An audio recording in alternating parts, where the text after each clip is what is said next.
Hello बच्चों, चलिए प्रश्न को देखते हैं। प्रश्न है हमारे पास, सारणी दे रखी है जिसके अवयव है 2, 7, 65, 3, 8, 75, 5, 9, 86 का मान 0 के बराबर है। हमें यह सिद्ध करना है। चलिए सर्वप्रथम हम प्रश्न के लिए मुख्य उदाहरण लिखते हैं।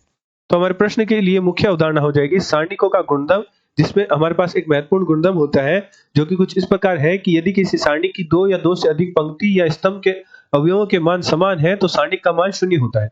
उदाहरण के तौर पर मान लीजिए हमारे पास एक सारणिक है जो कि 3 गुणा 3 कोटि की है, जिसके अवयव कुछ इस प्रकार है x y z e f k x y z।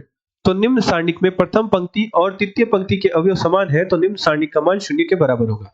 इसी प्रकार एक उदाहरण और देखिए जो कि कुछ इस प्रकार है। सारणिक के अवयव है a b c x y z a b c। तो निम्न सारणिक में प्रथम स्तंभ और तृतीय स्तंभ के अवयव समान है तो निम्न सारणिक का मान भी 0 होगा। यदि किसी सारणिक के 2 या 2 से अधिक पंक्ति या स्तंभ के अवयवों के मान समान होंगे तो सारणिक का मान 0 प्राप्त होता है। अतः प्रश्नानुसार प्रश्न में हमें सारणिक दे रखी है जो कि कुछ इस प्रकार है 2, 7, 65, 3, 8, 75, 5, 9, 86। तो हम ऐसी संक्रियाएं लगेंगे ताकि हम दो या दो से अधिक पंक्तियां या स्तंभ के अवयव समान बना सकें।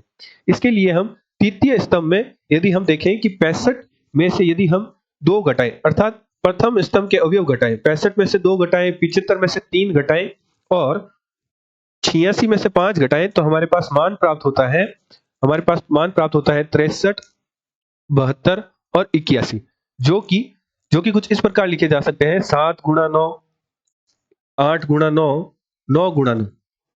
अर्थात हमारे पास एक ऐसी संक्रिया लग जाएगी जिससे हम 2 स्तंभ या 2 पंक्ति समान बना सकते हैं। चलिए सर्वप्रथम हम एक संक्रिया लगाते हैं जो कि कुछ इस प्रकार है। तृतीय स्तंभ से हम प्रथम स्तंभ के अवयव घटाते हैं तो हमारे पास नई सारणिक बन जाएगी जो कि कुछ इस प्रकार होगी।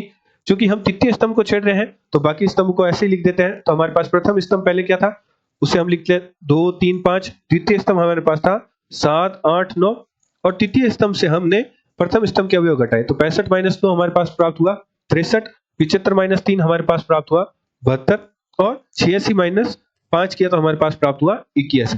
तो हम तृतीय स्तंभ को कुछ इस प्रकार भी व्यवस्थित करके लिख सकते हैं। हमारे पास प्रथम स्तंभ के अवयव है 2, 3, 5, 7, 8, 9 द्वितीय स्तंभ के अवयव है और तृतीय स्तंभ को हम कुछ इस प्रकार लिख सकते हैं 7 गुणा 9, 8 गुणा 9, 9 गुणा 9। तो तृतीय स्तंभ में 9 उभयनिष्ठ है, इसे हम सारणिक के बाहर निकाल लेते हैं तो हमारे पास अब सारणिक बन जाएगी 2, 3, 5, 7, 8, 9, 7, 8, 9। तो हमने मुख्य उदाहरण में देखा था यदि किसी सारणिक के 2 या 2 से अधिक पंक्ति या स्तंभ के अवयव समान हो तो सारणिक का मान 0 होता है। अतः यहाँ हमारा द्वितीय स्तंभ और तृतीय स्तंभ के अवयव समान हो चुके हैं, अतः निम्न सारणिक का मान 0 होगा।